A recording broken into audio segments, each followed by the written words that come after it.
One of the most powerful healing sessions I've ever had was with a master healer in a class that I was taking. It was a 6-week course on a kind of healing that we could call cathartic release, releasing stuck feelings that we're holding inside. Cathartic release doesn't really get any respect by mainstream psychology and therapy. In fact, there are therapists, psychologists, healers out there who I deeply respect who have openly stated that cathartic release is ineffective. And I've seen them kind of roll their eyes a little bit when they talk about cathartic release. In this video, I'm going to share an idea, which is, how do they know that? How do we know that it's not effective, that it's not a useful technique? What if, when we've tried it, we weren't doing it right? How could we be doing it wrong? Well, consider the fact that our entire lives, we have been told over and over and over, probably tens of thousands of times, not to express our feelings, not to let out our feelings, to hold them in. You better not pout. You better not cry. I'm telling you why. Santa Claus, blah, blah, blah. Big boys don't cry. You're being hysterical. Calm down. I'm not going to talk to you until you stop crying or stop being angry or stop having feelings. Over and over and over, we get this message that we're not supposed to have unpleasant feelings. And it can vary from family to family. In some families, anger is totally okay, but maybe sadness is not okay. And in another family, it's just the opposite. Sadness is okay to express in the family, but anger is strictly forbidden. In some families, even being funny is not okay. We all get these messages from society and from our own family growing up about what we're allowed to feel. With years and decades of programming telling us not to feel until we've got a system that's pretty locked down, how do we know that we're doing it right if we just try once or twice to do a cathartic release? I actually think it needs training and practice to learn how to open back up and let feelings out in a way that is therapeutically healing. If you think cathartic release is not an effective healer, tell that to a 2-year-old who gets upset, cries, lets the feelings out, and then instantly is playing and smiling and happy again. The baby knows how to do it. It's us adults who've forgotten how. So anyway, that's what I want to talk about in this video. But I want to start with that story of one of the most powerful healing sessions I've ever had with a master healer who taught a cathartic release style. In a class I was taking, it was in her living room. There was about 8 of us students. And this was actually the first foray into personal growth. I'd already been to India, had powerful experiences of higher dimensions of reality, of higher states of awareness. And then I got back to America and started having relationships with women and found that, oh my gosh, I am still totally screwed up inside. I don't know left from right when it comes to relating to women. I don't know what I'm feeling. My emotions are completely shut down from having grown up in Texas as a really sensitive kid who was told over and over and over not to feel his feelings. And, I was kind of a mess interpersonally, emotionally. The experiences of higher dimensions had not seeped down and fixed all of that stuff that was in my personal levels. So my very first class on emotional healing, and it happened one of those evenings that this master healer, she would do a demo with one of the people in the class every time we met. And this evening she picked me, and she was sitting on a couch, and there's a bunch of people sitting on the couch with her or on the floor. And she called me forward, and I came and sat next to her, and she started just asking me, how's it going? How you doing? I was responding, but then she goes, you know what? Come sit on my lap. And it was so awkward. It was super awkward for me as a 22-year-old to sit on this 30, 40-year-old woman's lap like I was a baby in front of a bunch of other adults. I was the youngest person in this class. she said, it'll be okay. Come here. Come sit on my lap. And I kind of sat on her lap and she cradled me. And from this far away from my face, she said, how's it going? And what she was doing was she was breaking the walls of separation and distance and disconnection that I was living in all the time. She could see that I was living from that disconnected, distant place where I really didn't let people in emotionally. So what she did was she got me so close and so connected that I couldn't ignore my connection with her. And like I said, it was super awkward. And then I turned kind of red and then I started sweating and I was just kind of stammering, looking at her, kind of afraid of how intense this was to be so unavoidably close to someone, especially with a bunch of other people watching. And I don't remember what she said anymore, but at one point I felt a jabbing pain in my heart. It was like someone stabbed me right in the heart. And I kind of just unconsciously, I went like that. But she's watching every single micro movement of my body. And she goes, oh, what's that? I said, I don't know. It's a pain. She goes, where? Here? And she jams her finger into it, right to where I pointed to where the pain was. And she just pokes it. And when she poked that spot, it was like she was pressing play on an ancient memory. I saw myself in a crib. I could see the walls of the crib rising up above me. Over the side of the crib is my father's angry face. I don't remember what he was saying, but I remember him going, and it was utterly terrifying. It was a memory of very early childhood that had really scared me. And when this healer poked that button, it triggered that memory coming out. Plus the other thing she was doing created this space and this pressure in an ingenious way to push that memory, that trauma that I was holding deep inside unconsciously. It came flying out of me. And in the middle of this class with a bunch of strangers, I started almost screaming, help me, help me, help me. He's too big. He's too big. I can't do anything. I'm too small. Help me, help me. And she just held me as I'm rocking and rolling in her lap. And she's like, keep going, keep going. And she's encouraging me to let this out.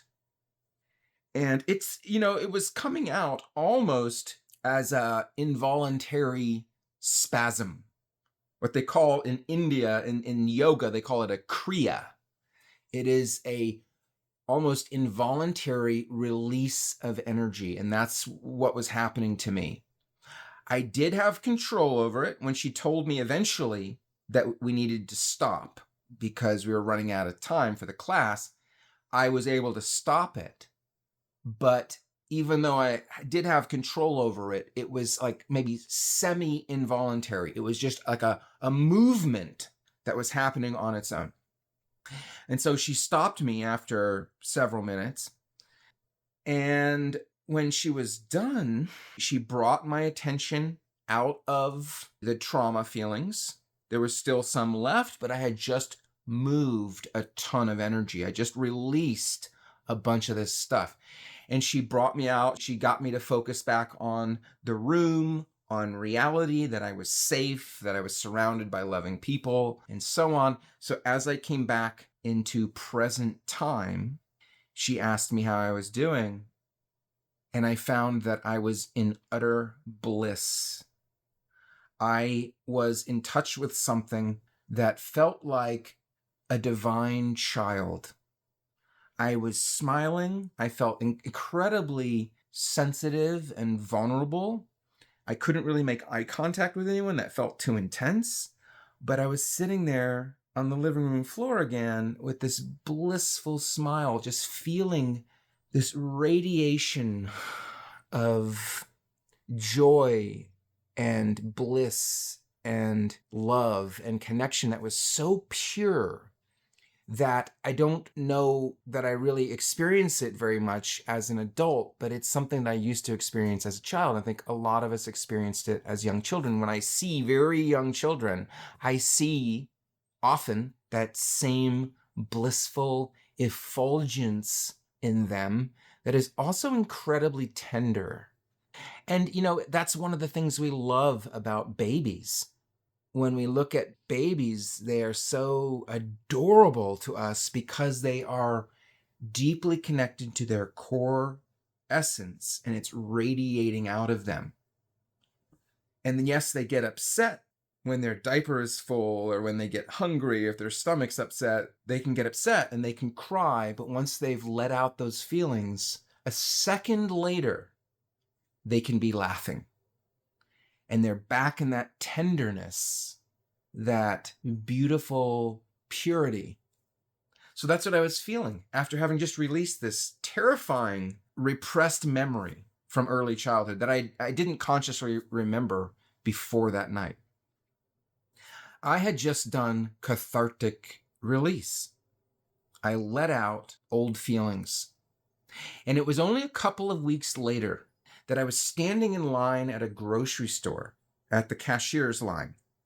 There was maybe 3-4 people ahead of me. It was a really long line. And I'm standing there and I realize that I'm not afraid. And I was shocked by that. And that's when I realized, for the first time, I'm in my early 20s, and it's the first time I realized that normally when I would be standing in a line and there's all these people and everyone's kind of like waiting for this dang long line to finally move forward so I can get out of here and get my car and go home. There's all this kind of like tension and silent awkwardness with all these people standing around. That's when I realized that normally, when I was in a space like that, I was really nervous. I felt really uncomfortable with all these people who seemed really uncomfortable all around me because I'm really sensitive, seeing and feeling everyone else's discomfort. I'd feel it myself, but it wasn't just them. It was me feeling unsafe. And for the first time in my life, I was standing in a grocery store in a line with all these awkward people around me, and I wasn't nervous. I felt at home in my body. And in fact, it wasn't until that moment that I realized that up until then, I had been scared all my life. Being around other people had been scary to me. And suddenly, that fear nosedived. I can still feel overwhelmed around a bunch of people. I can still get scared. But my level of safety, my effortlessly feeling safe and at home in myself around other people, had just gone through the roof for the first time in my life. What had happened? I had released a buttload of fear from early childhood that I didn't even know I was carrying. That's the power of cathartic release when it is done correctly. And most therapists are not going to know how to do that. There's boundaries, there's nuance, there's a framework that needs to be established. That's more than I want to get into in this video. And a lot of that is not going to be applicable to a therapist office or to a therapist who's trying to maintain a professionalism and a boundariness and all that stuff.